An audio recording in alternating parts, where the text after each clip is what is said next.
150 days यानी सितंबर से लेकर जनवरी तक अब आप अपनी प्रिपरेशन को कैसे नेक्स्ट लेवल पर ले जा सकते हैं। आप देखेंगे जेईई मेंस जगह जगह पर आपके लिए बहुत सारे कैलकुलेशन ट्रैप्स भी लगा के रखता है, यानी कुछ ऐसे क्वेश्चंस भी होंगे जिसमें अगर आप एक बार फंस गए तो बस कैलकुलेट करते ही रह जाओगे। वेक्टर 3D अपने आप में 13% के करीब कंट्रीब्यूट करता है और highest return on investment of time section है। इसमें से लगभग हर शिफ्ट में 3 से 4 क्वेश्चंस आपको यहाँ देखने को मिलेंगे। जरूरी नहीं है, मान लो आपने पैराबोला छोड़ दिया, सीक्वेंस सीरीज पढ़ के चलेगा, बहुत अच्छे से कर लिया, कल को वहां जो प्रॉब्लम आया वो ऐसा है जिसमें पैराबोला और सीक्वेंस सीरीज मिक्स्ड हैं, तो फिर क्या होगा।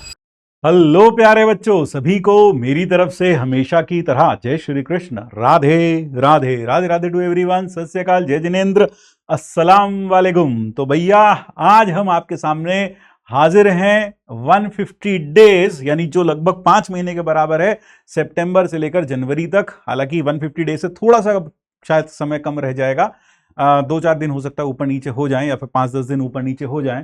तो लगभग 150 डेज में road map to JEE mathematics, यानी इन 150 दिनों में अब आप अपनी प्रिपरेशन को कैसे नेक्स्ट लेवल पर ले जा सकते हैं ताकि आप जेईई मेंस में जो सबसे ज़्यादा टफ समझे जाने वाला सेक्शन है मैथमेटिक्स, उसमें एक बहुत अच्छा परसेंटाइल स्कोर कर सकें। तो आज हम इसी विषय पर चर्चा करने वाले हैं। तो road map to JEE mathematics 150 day strategic master plan to maximise your math percentile, यानी कि अगर आपने जो अभी यहां बताया जाएगा उस प्लान के अनुसार थोड़ा मूव किया और साथ साथ उसमें अपना दिमाग भी लगाया साथ में, तो certainly you will score a very good percentile in mathematics. तो मैथमेटिक्स की अगर बात की जाए, जो हमारा 5 मंथ का मैथ का ब्लूप्रिंट है, तो मैथ्स सबसे लेंथीएस्ट पार्ट है। Maths is consistently the lengthiest and most calculative section in JEE में, सबको पता है। कोई भी बच्चा जो बाहर आता है एग्जाम देने के बाद, अगर उससे फर्स्ट रिएक्शन पूछा जाता है तो ज्यादातर बच्चे पिछले 2-3 सालों से लगभग यही बोले जा रहे हैं कि सबसे टफेस्ट सेक्शन जो आया मैक्सिमम टाइम्स वो मैथ्स ही देखने को मिला। तो ये लेंथीएस्ट सेक्शन है हमारा जेईई मेंस का, और सक्सेस यहां पर सिर्फ फॉर्मूला रटने से नहीं आती। क्या आपने सिर्फ फॉर्मूला रट लिया है ना, सारे फॉर्मूला याद कर लिए, नहीं भाई, उससे नहीं आती। It is about developing a thinking process of problem solving, यानी कि आपको प्रॉब्लम देखकर उसको कैसे सॉल्व करना है, उस प्रोसेस को समझने का नाम ही आपका जेईई मेंस या जेईई एडवांस की तैयारी है। और वह थिंकिंग आएगी कैसे? वह थिंकिंग आएगी प्रॉब्लम सॉल्विंग से। तो प्रॉब्लम सॉल्व करने का जो स्किल है वो आएगा अल्टीमेटली कहां से? प्रॉब्लम सॉल्विंग से ही आएगा। So you have to solve a lot many problems, a great variety of problems in mathematics as much as possible। जितने आप नए नए क्वेश्चंस ट्राई करोगे, जितना आप क्वेश्चन प्रैक्टिस करोगे, उतना आपका मैथ्स का परसेंटाइल बेहतर होता चला जाएगा।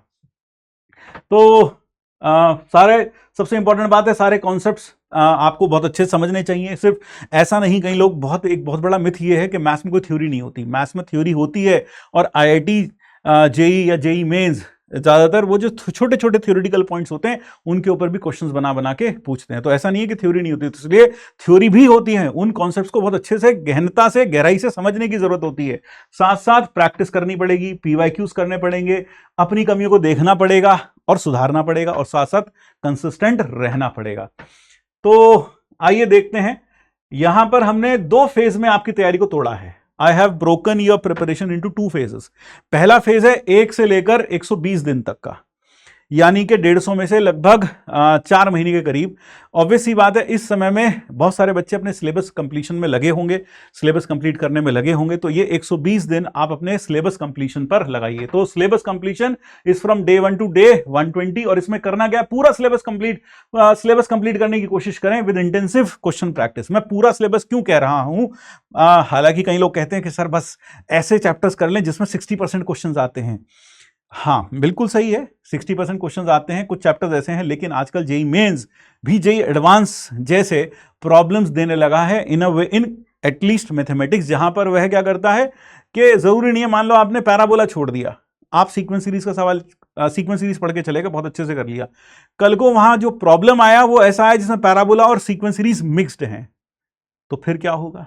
आपने पैराबोला छोड़ा, सीक्वेंस सीरीज पढ़ा था, लेकिन पैराबोला के चक्कर के कारण से क्या हुआ? सीक्वेंस सीरीज भी खराब हो गया। तो इसलिए कोशिश करिए कि सिलेबस लगभग पूरा किया जाए। हाँ, जो हाई वेटेज चैप्टर उन्हें बहुत अच्छे से करिए, जो थोड़े लो वेटेज हैं उनको बेसिक एक मिनिमम स्टैंडर्ड तो करिए ही करिए। क्योंकि कई बार होता क्या है, हम कुछ चैप्टर को बिल्कुल ही छोड़ के चले जाते हैं, हमें ऐसा लगता है कि यार ये तो, इससे तो कुछ आने वाला है नहीं, या बहुत कम आएगा, या फिर मुझे मुश्किल लग रहा है, ये कम ही आता है। तो कई बार ऐसे चैप्टर से बहुत बेसिक सा प्रॉब्लम आ जाता है जिसमें आपको अगर थोड़ी सी भी उसके बारे में थोड़ा सा भी पढ़ा होता बेसिक लेवल पर भी, तब भी आप वो क्वेश्चन कर ले जाते। तो इस बात का ध्यान रखिएगा। तो शुरू के 120 दिन आपको क्या करना है, अपना try to complete your syllabus with intensive question practice. खूब सारी क्वेश्चन प्रैक्टिस करनी है, खूब सारे क्वेश्चन प्रैक्टिस करें। क्यों? क्योंकि आपको स्किल डेवलप करना है क्वेश्चन प्रैक्टिस का, और वो क्वेश्चन प्रैक्टिस का स्किल कैसे आएगा? क्वेश्चन सॉल्विंग से ही आएगा। कोई भी आपको आपकी अप्रोच नहीं बनवा सकता क्वेश्चन सॉल्विंग की, वो आपकी खुद की अप्रोच बनेगी। कैसे? प्रॉब्लम सॉल्व कर करके, है ना। अगला जो चीज है इसमें, prepare short notes of each chapter. ये भी बहुत इंपॉर्टेंट है भाई। जैसे ही चैप्टर खत्म हो जाता है तो आपको क्या करना है, हर चैप्टर के शॉर्ट नोट्स बनाने हैं। तो क्या क्या करना है? सबसे पहले तो अपना सिलेबस कंप्लीट करना है, और वो भी कैसे कंप्लीट करना है, जो भी आपको क्लास में होमवर्क दिया जाए, जो भी चीजें दी जाए, वो सब की सब आपको पूरी करनी है। होमवर्क पूरा करना है, जो भी मटेरियल आपको प्रोवाइड किया जाए वो आपको पूरा करना है, PYQs करने हैं, है ना। ये सब चीजें करते हुए हर चैप्टर जो अभी चल रहा है वही सबसे इंपॉर्टेंट चैप्टर है, उसमें पूरी जान लगा देनी है। सारे के सारे क्वेश्चंस और सारी जितनी प्रैक्टिस हम मैक्सिमम कर सकते हैं वो करनी चाहिए।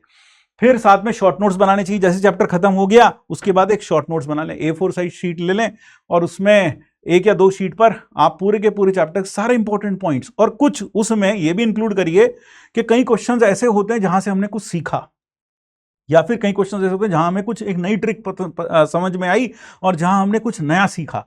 तो ऐसे क्वेश्चंस के जो आइडियाज हैं वो भी उन शॉर्ट नोट्स में जरूर लिखिए।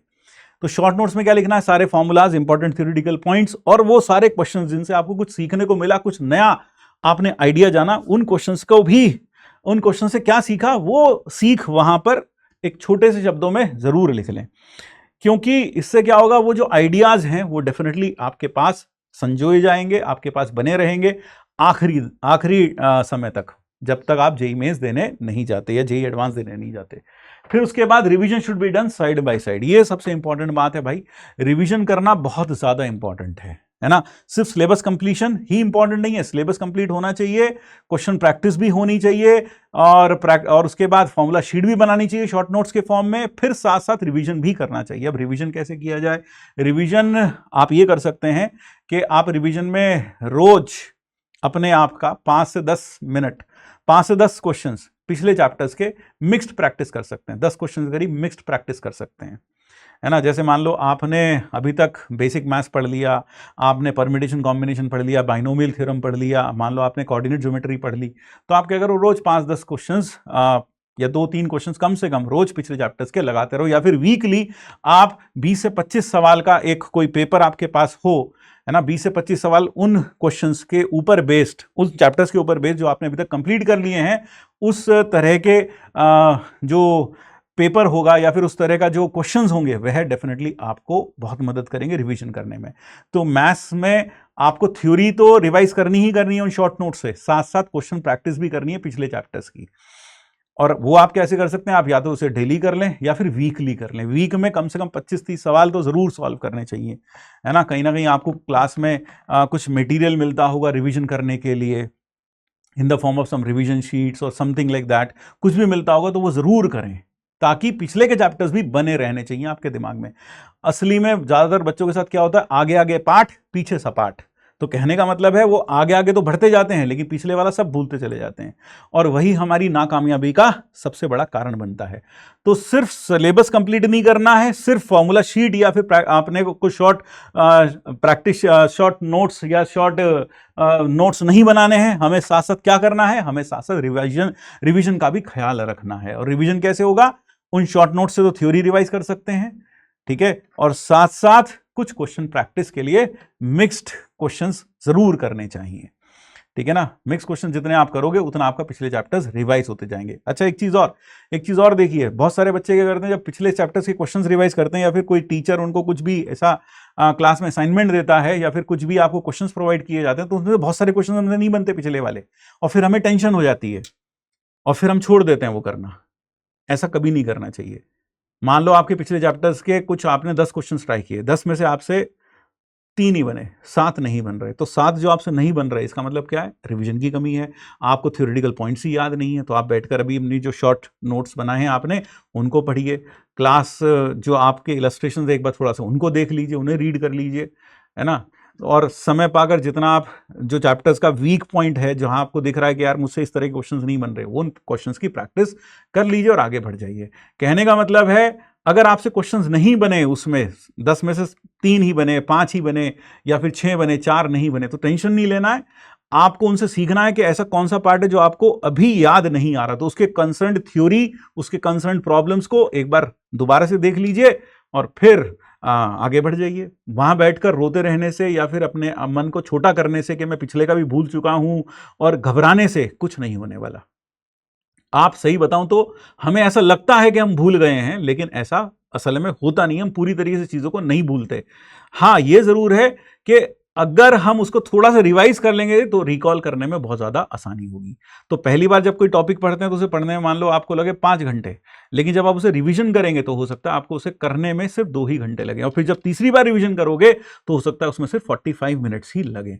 तो इस तरह से रिवीजन बहुत बहुत जरूरी है। तो माइंड यू, मैं बार बार बोल रहा हूं, सिर्फ सिलेबस कंप्लीट करने पर ही हमें पूरा का पूरा फोकस नहीं रखना है, वो तो करना ही करना है विद इंटेंसिव प्रॉब्लम प्रैक्टिस, लेकिन साथ साथ हमें रिवीजन को भी साथ में लेकर चलना है, क्योंकि revision is very important as far as mathematics is concern. यानी कहने का मतलब है, अगर आपके आज जो चैप्टर्स कंप्लीट हो गए हैं, आपके पास इतना कॉन्फिडेंस होना चाहिए कि यार अगर वहां से कोई सवाल आया इन चैप्टर्स में से जो अभी तक मैंने कंप्लीट कर लिए हैं, मैं उन क्वेश्चंस को एटलीस्ट ट्राई करने की तो हिम्मत रखता हूं, है ना। भले ही वो बने ना बने, लेकिन मैं ट्राई तो कर लूंगा, क्योंकि मुझे सारा थ्योरी मेरे दिमाग में है। टाइम पर आप ये जरूर करें, जो शॉर्ट नोट्स आपने बनाए हैं उन शॉर्ट नोट्स को रिवाइज करते रहें, है ना। बीच बीच में थ्योरेटिकल पॉइंट्स को रीड करते रहें, उसमें साथ साथ जो अच्छे अच्छे क्वेश्चंस हैं उनके आइडियाज भी आप लिखेंगे उसके अंदर, तो वह भी आपके रिवाइज हो जाएंगे। तो इस तरह से आप चीजों को रिवाइज कर सकते हैं, है ना। रिवीजन इस तरह से किया जा सकता है। फिर अगला जो फेज है, डे 1 से डे 120 हो गया, फिर डे 121 से 150 में क्या करना है भैया, ये है रिफाइनमेंट। रिफाइनमेंट का मतलब जो अभी तक तुमने पढ़ा है, अब उसको और फिनिशिंग टच देने की जरूरत है, उसे और रिफाइन करने की जरूरत है, उसे और बेटर करने की जरूरत है। और उसमें क्या करना है भाई, हमें देने हैं मॉक, खूब सारे मॉक टेस्ट देने हैं, जितने पॉसिबल हो। रोज लगभग एक मॉक टेस्ट दीजिए। मैथ्स का पूरा 1 घंटे का, है ना, प्रैक्टिस कीजिए पूरे के पूरे सिलेबस की। मॉक टेस्ट है, build stamina for 60 minutes math section, practice question, skipping, time management, identifying micro weaknesses and all that. देखिए, जेईई मेंस में सारा पेपर करना तो थोड़ा मुश्किल होता है, टफ होता है, लेकिन साथ साथ उस पेपर जो आपके सामने आया उसमें से एक रेलेवेंट क्वेश्चंस को ढूंढना और ऐसे प्रॉब्लम्स जो स्किप करने लायक है उन्हें स्किप कर देना भी एक आर्ट है। तो वह आर्ट आपको सीखनी पड़ेगी, क्योंकि आप देखेंगे जेईई मेंस जगह जगह पर आपके लिए बहुत सारे कैलकुलेशन ट्रैप्स भी लगा के रखता है। यानी कुछ ऐसे क्वेश्चंस भी होंगे जिसमें अगर आप एक बार फंस गए तो बस कैलकुलेट करते ही रह जाओगे, इतना लंबा कैलकुलेशन होगा कि आप उस ट्रैप में फंस जाओगे और अपने 10-15 मिनट वहां बर्बाद कर दोगे। तो आपको ऐसे जो प्रॉब्लम्स होते हैं, जो कैलकुलेशन या मैनिपुलेशन ट्रैप जहां ज्यादा होता है, वह प्रॉब्लम्स को आइडेंटिफाई करना भी सीखना पड़ेगा। और वो जो सीखते हैं वो डेफिनेटली पूरे के पूरे आपके जो तैयारी करते हैं उस दौरान सीखते हैं, और साथ साथ उस चीज को और रिफाइन करेंगे जब आप मॉक प्रैक्टिस करेंगे, मॉक टेस्ट देंगे लगभग 30 दिनों में। यानी आप कम से कम 20 से 25 मॉक टेस्ट तो दे ही दो। इसके बाद जैसे आपका सिलेबस कंप्लीट होता है 20 से 25 मॉक टेस्ट आप दे दो। यानी उससे क्या होगा, उससे आपको आपकी मिस्टेक्स पता चलेंगी, आपके कॉन्सेप्चुअल एरर्स पता चलेंगे, कहाँ रिवीजन की जरूरत है ये पता चलेगा, वहाँ क्या चैलेंजेस आते हैं पेपर में ये समझ में आएगा, है ना। तो बहुत सारा रिफाइनमेंट वहाँ होगा। मैं सिलेबस कंप्लीशन को अगर थोड़ा और अच्छे से बताऊं तो सिलेबस कंप्लीशन में हम एक एक फेज पर फिर दोबारा से आते हैं। सिलेबस कंप्लीशन में अगर मैं बात करता हूं तो सबसे पहले follow the material provided in the class strictly for problem solving, यानी कि बहुत ज्यादा भटकने की जरूरत नहीं है ना। बहुत ज्यादा, मैं हमेशा से कहता हूं डोंट बी अ कबाड़ी बी अ खिलाड़ी। यानी कहने का मतलब है, बहुत सारे बच्चे क्या होते हैं, बहुत सारा मटेरियल डाउनलोड कर लेते हैं, बहुत अलग अलग किताबें खरीद लेते हैं, ना जाने वो इसी दौड़ में लगे रहते हैं कि कहीं से और मटेरियल मिल जाए, और मटेरियल मिल जाए, मैं इकट्ठा कर लूं बस, लेकिन वो उसे करते कभी भी नहीं है। तो आप बहुत सारे मटेरियल्स के चक्कर में ना पड़ें। किसी ने कह दिया ये अच्छा है, किसी ने कह दिया वो अच्छा है, तो उस चक्कर में ना पड़ें। जो आप जहां भी पढ़ रहे हैं, जिससे भी पढ़ रहे हैं, वो जो भी आपको मटेरियल प्रोवाइड कर रहे हैं, चाहे वो डीपीपी हो, चाहे वो मॉड्यूल हो, चाहे वो एक्स्ट्रा क्वेश्चंस के फॉर्म में हो, बस वो ही करते चलिए। और साथ साथ हो सके अगर इसके बाद भी समय बचता है तो कुछ और एक्स्ट्रा पीवाईक्यूज कर लीजिए from high yielding chapters. High yielding chapters उस पर ही बताऊंगा मैं। हाई यील्डिंग चैप्टर्स कौन कौन से हैं, ऐसे कौन से चैप्टर्स हैं जो आप बहुत अच्छे से पढ़ सकते हैं और इंश्योर कर सकते हैं कि आपका जो परसेंटाइल है वो जंप करे, है ना, क्योंकि कई बार होता है कुछ चैप्टर्स ऐसे होते हैं जिनसे मैक्सिमम टाइम्स प्रॉब्लम आना ही आना है, ये निश्चित है। तो ऐसे हाई यील्डिंग चैप्टर्स पर भी हम बात करेंगे। तो आपको करना क्या है, मान लीजिए क्लास में जो जो मटेरियल दे दिया वो सारा पूरा का पूरा लगा लिया, फिर भी अगर आपके पास समय बचता है तो आप एक्स्ट्रा PYQs कर सकते हैं, खासकर किन से, हाई यील्डिंग चैप्टर्स के, ताकि उन चैप्टर्स की और अच्छे से प्रैक्टिस हो जाए। तो ये हुआ सिलेबस कंप्लीशन में। फिर साथ साथ सिलेबस में जो आपका जो phase 1 syllabus completion, maths PYQs आपके बाइबल होने चाहिए, ठीक है ना। रेड पेन उन सर्कल्स को आप क्या कर सकते हैं, देखिए आपका जो प्रैक्टिस मैथ्स में होनी चाहिए वो 20% तो थ्योरी के ऊपर होना चाहिए और 80% किसके ऊपर होना चाहिए, प्रॉब्लम सॉल्विंग के ऊपर, जो आपका फोकस एरिया होना चाहिए। 20% on theory and 80% problem solving. यानी थ्योरी भी 20%, ऐसा नहीं कि थ्योरी बिल्कुल दरकिनार कर दिया आपने, नहीं, थ्योरी भी पढ़नी है, लेकिन उसमें 80% टाइम्स, है ना, 80% of the time you have to devote to problem solving, ठीक है। दूसरा, जितने भी PYQs हैं मैक्सिमम PYQ करने की कोशिश करो, जितना PYQ आप कर सकते हो, सिर्फ PYQ नहीं, PYQ के अलावा जो क्लास में अच्छे क्वेश्चंस टीचर आपको दे रहे हैं, करवा रहे हैं, वो भी जरूर अच्छे से प्रैक्टिस करिए, जिनसे आपको कुछ नया सीखने को मिलेगा। साथ साथ PYQs करिए, है ना, वो आपकी एक बाइबल की तरह है भाई, वो तो करने ही करने हैं, PYQs तो साथ साथ करने ही करने हैं। तो मोस्ट ऑफ द टाइम्स हम लोग जितने भी सब पढ़ाते हैं वो क्लास में बहुत सारे PYQs आपको होमवर्क में देते हैं, तो make it a point that you do all of them.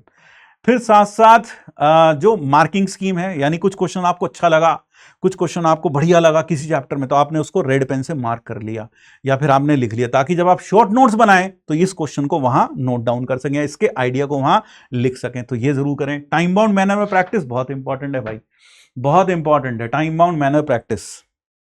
अगर आप ऐसे बच्चों में से हैं जो बहुत सारे एरर्स कर देता है एग्जाम में, चाहे वो कैलकुलेशन एरर हो या फिर आंसर मार्किंग एरर हो, या फिर कई बार हम क्वेश्चन गलत पढ़ लेते हैं, इस तरह का एरर होता है, या फिर कई बार हम क्वेश्चन तो फटाफट कंप्लीट कर लेते हैं लेकिन गलत हो जाता है, एक्यूरेसी प्रॉब्लम होती है कहीं ना कहीं।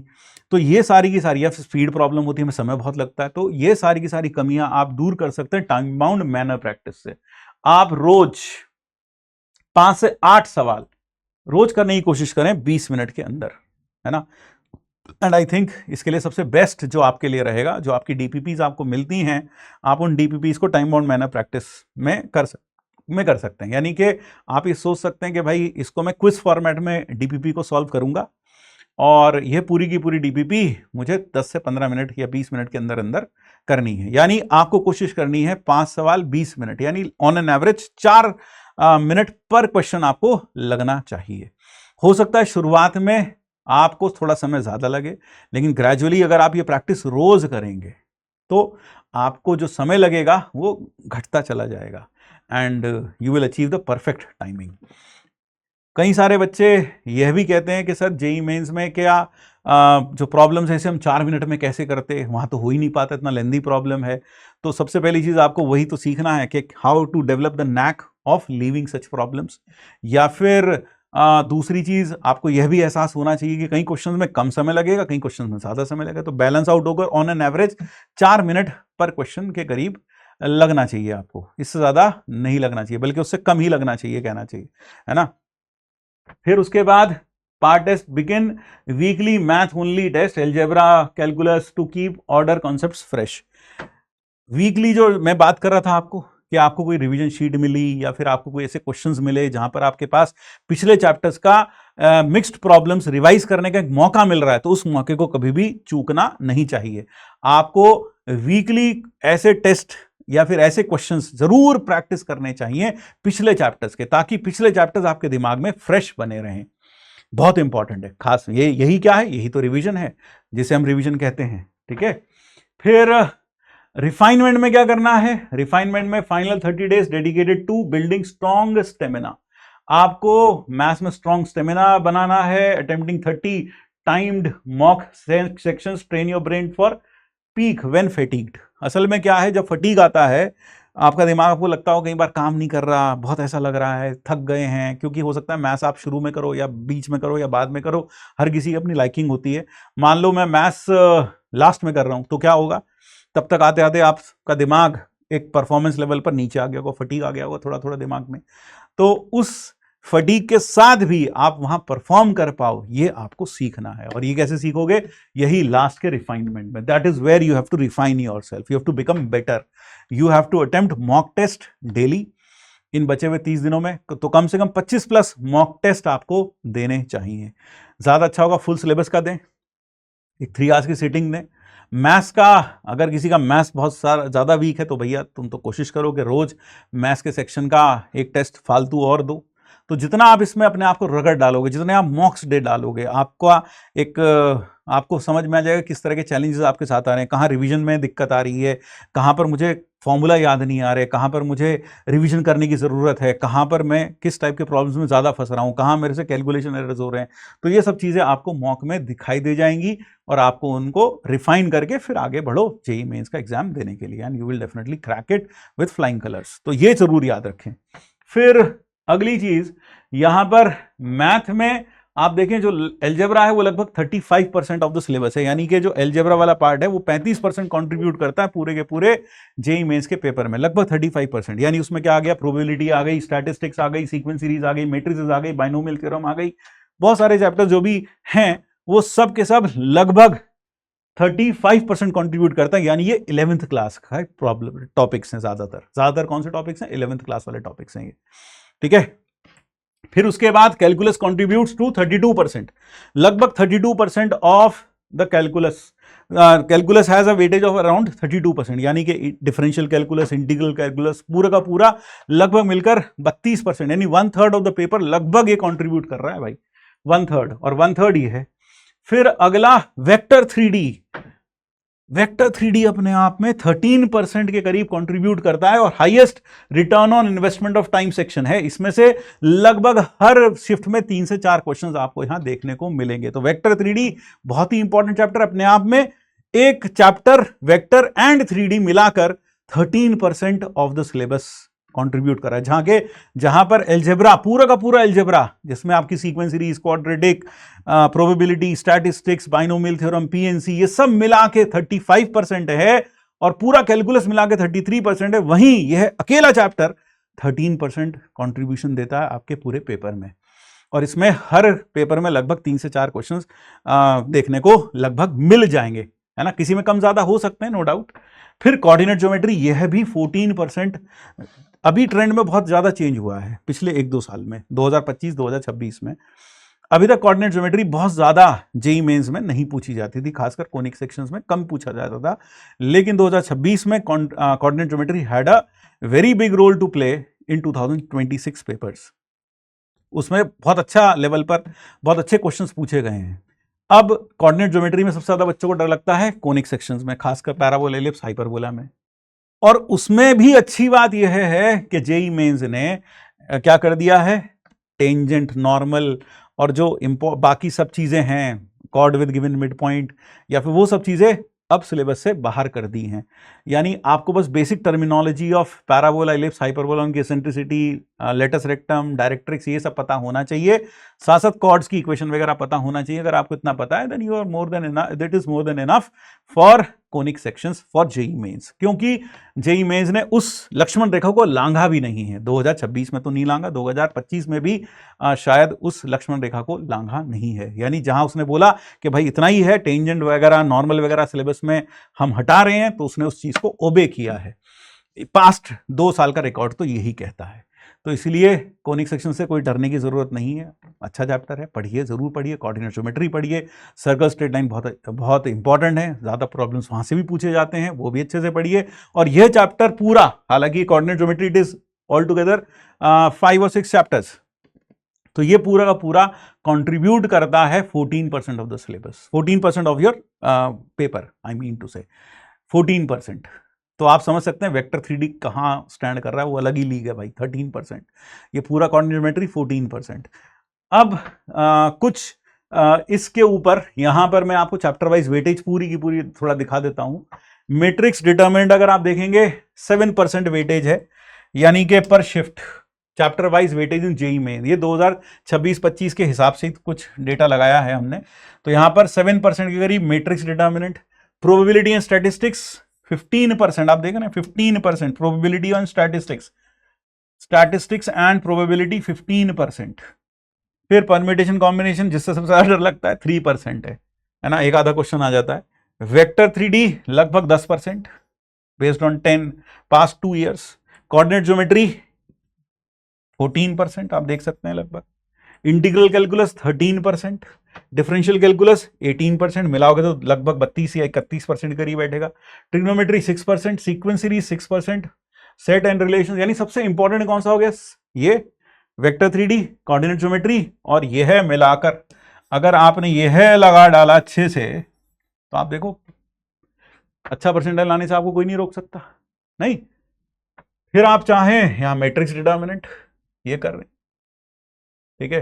अब मैथमेटिकल रीजनिंग तो is not know more a part of the syllabus, ये हटा देते हैं, ठीक है ना। तो मैथमेटिकल रीजनिंग हटा देते हैं, है ना। और ये सेट रिलेशंस अब यहां पर आपके पास, ये हटाते हैं। मेरे ख्याल से अब आपको समझ में आ गया कि हाँ भाई ये पूरा हमारे पास चैप्टर वाइज वेटेज है। और यहां पर मैं आपको लगभग क्वेश्चंस दिखाता हूं कि कितने पूछे गए हैं। देखो मैट्रिक्स डिटर्मिनेंट से एवरेज क्वेश्चंस पर शिफ्ट ये पूछे गए एक या दो, वेक्टर 3D से लगभग दो on an average, probability statistics से एक या दो, सीक्वेंस सीरीज से एक या दो, लिमिट कंटिन्यूटी डिफरेंशियबिलिटी से एक या दो, डेफिनेट इंटीग्रेशन से एक, बाइनोमियल से एक, कॉम्प्लेक्स नंबर क्वाड्रेटिक से एक या दो, कोऑर्डिनेट ज्योमेट्री सर्कल और स्ट्रेट लाइन सिर्फ एक या दो, फिर इसके बाद कोनिक सेक्शन से फिर से एक या दो, यानी पूरी कोऑर्डिनेट ज्योमेट्री से लगभग 4 के करीब क्वेश्चंस पूछे गए हैं, है ना। 4 के करीब क्वेश्चंस पूछे गए, दैट अमाउंट्स टू 25 में से 4 क्वेश्चंस यहां कोऑर्डिनेट ज्योमेट्री से एवरेज लगभग पूछे जा रहे हैं। कभी कम भी हो सकते हैं, 4 की बजाय 3 हो जाए, लेकिन हाँ it has a good weightage here. फिर एप्लीकेशन डेरिवेटिव से 1, डिफरेंशियल इक्वेशन से 1, परम्यूटेशन कॉम्बिनेशन से 1। ये तो हो गए मॉडरेट इंपॉर्टेंस वाले चैप्टर्स, है ना। ये हो गए आपके हाई वेटेज इंपॉर्टेंस वाले चैप्टर्स, जिसमें मैट्रिक्स डिटर्मिनेंट हो गया, वेक्टर 3D हो गया, प्रोबेबिलिटी स्टैटिस्टिक्स हो गया, सीक्वेंस सीरीज हो गया, LCD हो गया, डेफिनेट इंटीग्रेशन हो गया, बाइनोमियल थ्योरम हो गया। वहीं पर इंडेफिनेट इंटीग्रेशन लो इंपॉर्टेंस की कैटेगरी में है। फिर सेट रिलेशन फंक्शन, ये भी लो इंपॉर्टेंस कैटेगरी में है, ठीक है ना। फंक्शन में खासकर जो प्रॉब्लम्स देखे गए हैं वो ज्यादातर फंक्शनल इक्वेशंस के ऊपर बेस्ड प्रॉब्लम्स देखे गए हैं, वहां से ज्यादा पूछा जाता है as compared to other parts of the function. ज्यादातर फंक्शनल इक्वेशन से क्वेश्चन पूछा जाता है, या कई बार इनवर्स ऑफ फंक्शन से भी क्वेश्चन पूछ लेते हैं। फिर ट्रिग्नोमेट्री, अब देखो ट्रिग्नोमेट्री में सिर्फ 0 से 1 प्रॉब्लम पूछा जाता है, यानी कोई कोई शिफ्ट तो ऐसी भी गई होगी जिसमें ट्रिग्नोमेट्री से प्रॉब्लम ही नहीं आया, है ना। तो trigonometry is more of kind of foundation thing, यानी वो आपको हर किसी चैप्टर में लगती है, हर किसी चैप्टर में परोक्ष रूप से वो यूज होती है। तो इसलिए ट्रिग्नोमेट्री से एक स्ट्रेट फॉरवर्ड प्रॉब्लम ज्यादातर नहीं पूछा जाता। इनडेफिनेट इंटीग्रेशन से भी कम ही पूछा जाता है, क्योंकि डेफिनेट इंटीग्रेशन कहीं ना कहीं उस चीज को कवर कर लेता है। फिर सेट रिलेशन फंक्शन के बारे में, फिर area under the curve, trigonometry permutation combination का भी एक ही प्रॉब्लम औसतन पूछा जा रहा है। क्यों? क्योंकि परम्यूटेशन कॉम्बिनेशन कवर कौन कर लेता, प्रोबेबिलिटी कवर कर लेती है कहीं ना कहीं। तो यह कुछ चैप्टर्स हैं जो आपके पास लो प्रायोरिटी पर हैं, है ना, जो आप थोड़ा सा सोच सकते हैं कि हाँ भाई इससे इतना बहुत ज्यादा पागल होने की जरूरत नहीं है, ठीक ठाक सी अगर हमने प्रैक्टिस कर ली तो वहां पर हो सकता है क्वेश्चन आ जाएगा तो हम कर लेंगे, नहीं आएगा तो वेल एंड गुड। तो ये था, है ना। और मैंने आपको परसेंटेज वाइज थोड़ा ब्रेकअप भी दिखा दिया यहां पर, वो भी ध्यान रखिएगा। Matrix determinant, probability statistics, permutation combination, vector 3D, coordinate geometry हो गया, इंटीग्रल कैलकुलस हो गया, डिफरेंशियल कैलकुलस हो गया, ठीक है ना, क्वाड्रेटिक सेट रिलेशंस, ये सब हुआ। तो की टेक अवेज क्या हुए भाई? भाई की टेक अवेज ये हुए कि आप एल्जेब्रा 33 से 36% के करीब कंट्रीब्यूट करता है आपके पेपर में, कैलकुलस 30 से 33% कंट्रीब्यूट करती है पेपर में, और साथ में वेक्टर 3D 12 से 14%, कोऑर्डिनेट ज्योमेट्री 7 से 8% कम से कम, और ट्रिग्नोमेट्री 3 से 4%, है ना। While it has a minimal direct weightage, it serves as a foundation tool required across calculus and algebra problems, यानी वहां डायरेक्टली इनडायरेक्टली यूज हो जाती है। तो आपको सबसे ज्यादा फोकस किस किस चैप्टर पे करना है? अब अगर मैं निचोड़ दे दूं तो सबसे ज्यादा हमें फोकस करना है कुछ ऐसे चैप्टर्स पर जो हाई स्कोरिंग है, जैसे matrix determinant, probability statistics, vector 3D, coordinate geometry, है ना, और कैलकुलस। ये कुछ ऐसे चैप्टर्स हैं जो आपको बहुत अच्छा रिटर्न दे सकते हैं वहाँ एग्जाम में। ऐसे कौन से चैप्टर हैं जिनको हम थोड़ा सा लो प्रायोरिटी पर रख सकते हैं? इंडेफिनिट इंटीग्रेशन हो गया, ट्रिग्नोमेट्री हो गया, ठीक है, परम्यूटेशन कॉम्बिनेशन कहीं ना कहीं प्रोबेबिलिटी में यूज हो जाता है, लेकिन फिर भी एक मॉडरेट लेवल पर तो पढ़ा होना ही चाहिए, क्योंकि उससे भी कभी कभार कई शिफ्ट्स में एक आधा प्रॉब्लम देखने को मिल जाता है। तो ये कुछ इंपॉर्टेंट चैप्टर्स की मैंने आपके सामने लिस्ट रखी है ना, कि कैसे कैसे आप चैप्टर्स को कवर अप कर सकते हैं प्रायोरिटी लिस्ट में। एप्लीकेशन और डेरिवेटिव जिसे हम मानते हैं, ना जाने उससे कितने प्रॉब्लम्स आएंगे जेई मेंस में, लेकिन जेई मेंस एप्लीकेशन और डेरिवेटिव से बहुत ज़्यादा प्रॉब्लम्स नहीं पूछे जाते, है ना। ये भी सुनकर बड़ा अजीब सा लगता नहीं कि एप्लीकेशन डेरिवेटिव्स जिसमें मैक्सिमम मिनिमम, मोनोटोनिसिटी, ये सब हो गया पूरा, टेंजेंट नॉर्मल अब हालांकि हटा दिया गया है। तो जो एप्लीकेशन और डेरिवेटिव्स उसमें सिलेबस में क्या क्या बचा? मैक्सिमम मिनिमा बचा, मोनोटोनिसिटी बचा, है ना, रेट मेजर बच गया, यही सब चीज़ें बची हैं। इनके ऊपर भी जेई एडवांस, जेई मेंस में एक आधा प्रॉब्लम पूछा जाता है, यानी वह भी एक मॉडरेट लेवल पर है। एप्लीकेशन डेरिवेटिव्स बहुत ज़्यादा हाई प्रायोरिटी नहीं है। कोनिक सेक्शंस हो गया, है ना, एक दो सवाल यहाँ से आ गया, फिर दो सवाल वहाँ से आ गए स्ट्रेट लाइन से, तो कोऑर्डिनेट ज्योमेट्री इंपॉर्टेंट हो गई उस तरीके से। इंडेफिनिट इंटीग्रेशन ज़्यादा नहीं पूछते। फिर की टेकअवेज मैंने आपको बताए, ये कुछ ब्रांचेस हैं मैथ्स में। एलजेब्रा पूरा करें, कैलकुलस पूरा करें, यानी आपने अगर एलजेब्रा, कैलकुलस और वेक्टर 3D पूरा कर लिया, मान लो कोऑर्डिनेट ज्योमेट्री मेरा बैकलॉग है, थोड़ा रह भी गया, तो अगर मैंने ये तीनों अच्छे से कर लिए तो भी मेरा ठीक ठाक स्कोर वहां जनरेट हो सकता है मैथ्स में। लेकिन फिर से मैं एक चेतावनी यहां फिर से दे दूं कि कोशिश करें कि आप कोर्स पूरा पढ़ के जाएं, क्योंकि अब वो समय चला गया जहां जो सवाल आया सीक्वेंस सीरीज से आया तो वो सिर्फ सीक्वेंस सीरीज का ही सवाल होगा, या जो सवाल क्वाड्रेटिक से आया वो सवाल सिर्फ क्वाड्रेटिक से ही होगा। अभी मैं एग्जांपल देता हूं, 2026 में एक सवाल आया है हाइपरबोला में, है ना, और हाइपरबोला में वो कैसा सवाल आया है, उसमें लिखा है क्वाड्रेटिक दे रखी है, फिर लिखा है कि उसके जो दो रूट्स हैं वो एसेंट्रिसिटीज हैं दो हाइपरबोलास की। फिर एक दूसरी क्वाड्रेटिक दे रखी है, उसकी जो एसेंट्रिसिटीज हैं, उसकी जो रूट्स हैं वो एसेंट्रिसिटीज हैं एक हाइपरबोला की और एक इलिप्स की। फिर वहां से कुछ वैल्यू निकलवाई एम और एन की, और फिर उसके बाद एक हाइपरबोला लिख दिया, बोले अब इसकी लेटेस्ट रेक्टम बताओ या डायरेक्ट्रिक्स की इक्वेशन बताओ, इस तरह से पूछा। तो आप देखें उन्होंने क्या किया, क्वाड्रेटिक का सवाल उठाकर कहां मिक्स कर दिया, हाइपरबोला में। अब किसी ने कोऑर्डिनेट पढ़ रखी है, क्वाड्रेटिक पढ़ रखी है, हाइपरबोला नहीं पढ़ रखा, वो एसेंट्रिसिटीज, छोटी सी बात थी कि हाइपरबोला की एसेंट्रिसिटी 1 से बड़ी होती है, यानी दोनों रूट्स 1 से बड़ी होनी चाहिए। या फिर एक एसेंट्रिसिटी इलिप्स की है और एक हाइपरबोला की अगली इक्वेशन में, तो एक एसेंट्रिसिटी 1 से छोटी, एक एसेंट्रिसिटी 1 से बड़ी, यानी one root lies between 0 and 1 and other root is greater than 1। तो इस तरह से करना चाहिए था। तो कहने का मतलब है, अगर आप कोशिश करें कि एक बेसिक मिनिमल लेवल तक तो पूरा सिलेबस पढ़ें, क्योंकि अब जेई मेंस धीरे धीरे कर जेई एडवांस जैसा रूप लेता जा रहा है, यानी उसमें भी जो प्रॉब्लम्स हैं वो हाइब्रिड टाइप के प्रॉब्लम्स आने शुरू हो गए हैं। ठीक है, so that is it. And time allocation phase 2 में आप क्या कर सकते हैं? फेज टू में लास्ट के 30-40 डेज में आप क्या कर सकते हैं, अपना जो जब आप मॉक देंगे तो उसमें लगभग 30% टाइम तो आप मॉक देने में लगाएंगे, उससे ज्यादा समय आप उसकी एनालिसिस में लगाएंगे। एनालिसिस में आप क्या क्या देखेंगे मॉक में, कि भाई कहाँ पर मुझसे कैलकुलेशन एरर्स हुए मुझसे, कौन से टॉपिक्स में मुझे रिवीजन की ज़रूरत है ना, और कौन से टॉपिक्स में मुझे अभी इस तरह के प्रॉब्लम्स मुझसे नहीं बन रहे, ये सब चीज़ें एनालाइज करिए। उसमें आप 40% टाइम लगाइए, यानी टेस्ट कर जो किया सो किया, 1 घंटा अगर टेस्ट करने में लगाया तो आपको उससे भी ज़्यादा समय उसकी एनालिसिस में लगाना है, ताकि आप अपने आप में जो कमियां रह गई हैं उन्हें देखकर सुधार कर सकें। फिर उसके बाद रीस्टडिंग वीक मैथ टॉपिक्स, क्योंकि उसके जरिए आपको क्या मिलेगा, आपको उसके जरिए मिलेगा कि कहां कहां पर कमी रह गई, तो वो जो कमी रह गई उसको सुधार करने के लिए भी आप समय लगाएं। तो ये काम सिर्फ फेज 2 में नहीं, फेज 1 में भी करना चाहिए। जब आप वीकली रिवीजन शीट आपको मिले या रिवीजन प्रॉब्लम्स आपको मिले पिछले चैप्टर्स के, तो डेफिनेटली उसमें भी आपको यह काम करना चाहिए कि आपको देखना चाहिए कि आपसे कितने क्वेश्चंस बने, जो नहीं बने वो क्यों नहीं बने, ऐसा कौन सी बात थी जो आपको याद नहीं आई, कहाँ रिवीजन की ज़रूरत है, वो सब चीज़ें देखनी चाहिए। तो यहाँ पर बस इतना ही रखेंगे, एंड दैट इज इट। कुछ golden rule for maths consistency, avoid new material, जो भी है भाई आप बहुत ज़्यादा जो भी आपके करंट मॉड्यूल है PYQs है बस वही कर लें, बहुत ज़्यादा मटेरियल के चक्कर में ना घूमें, फोमो में ना पढ़ें कि ये कर लूँ वो तो वो भी कर रहा है मैं भी ये कर लूँ, इस तरह के चक्कर में नहीं पड़ें, फोमो में ना आए।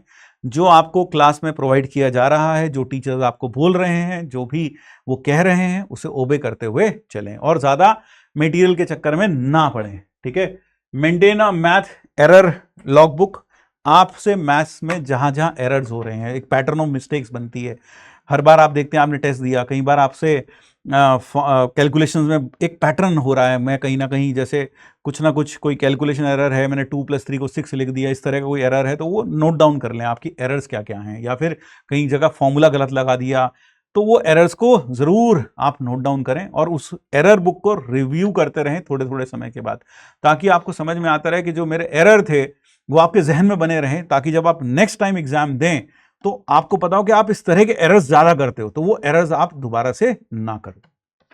ठीक है, तो एक एरर लॉग बुक जरूर मेंटेन करें। फिर आर्ट ऑफ स्किपिंग, ये भी जरूर सीखें कि कौन सा प्रॉब्लम हमें करना चाहिए, कौन सा प्रॉब्लम हमें नहीं करना चाहिए। अगर मान लो 10 प्रॉब्लम्स हैं तो उसमें से कहीं ना कहीं 2 या 3 दो प्रॉब्लम तो ऐसे होंगे जो आपको शायद छोड़ने पड़ेंगे, या फिर जो एक तरीके से कैलकुलेशन ट्रैप होंगे आपके लिए, जहां आप एक बार घुस गए तो कैलकुलेशन करते रहोगे, 10-15 मिनट गुजर जाएंगे, और जहां उन 10-15 मिनट में आप कम से कम 2 सवाल और बना लेते, वो वहां पर एक सवाल भी शायद आपसे ढंग से ना बन पाए। तो कैलकुलेशन जो भी आपके प्रॉब्लम्स हैं, जो आपके पास ऐसे ट्रैप्स हैं, उनको स्किप करना भी आपको सीखना पड़ेगा।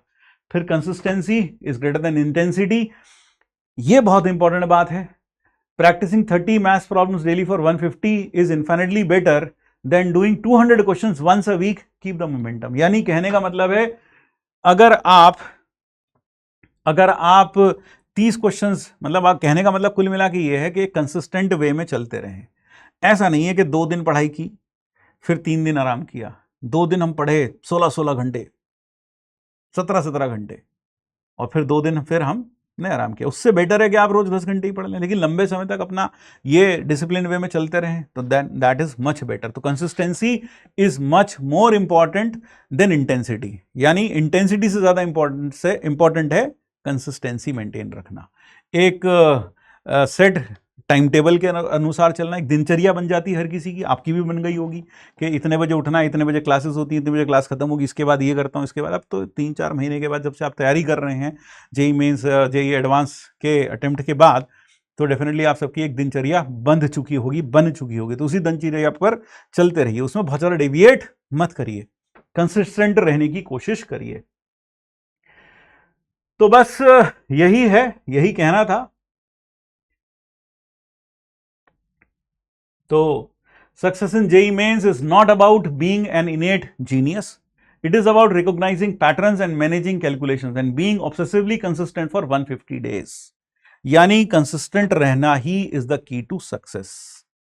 आपको बिल्कुल कंसिस्टेंट रहना है, मैं बार बार बोल रहा हूं, आपने 2-3 बार सुना होगा इस पूरे के पूरे जो आपके सामने मैं बात रख रहा हूं, आपने उसमें देखा होगा कि 2-3 बार मैंने इस शब्द का उपयोग किया। कंसिस्टेंट रहना बहुत इंपॉर्टेंट है भाई, है ना। मैंने बहुत सारे बच्चे देखे हैं जो 2-3 दिन पढ़ाई नहीं करते, फिर गिल्ट आता है, फिर वो 2-3 दिन खूब लग के पढ़ाई करते हैं, 17-17 16-16 घंटे, रात रात भर नहीं सोते।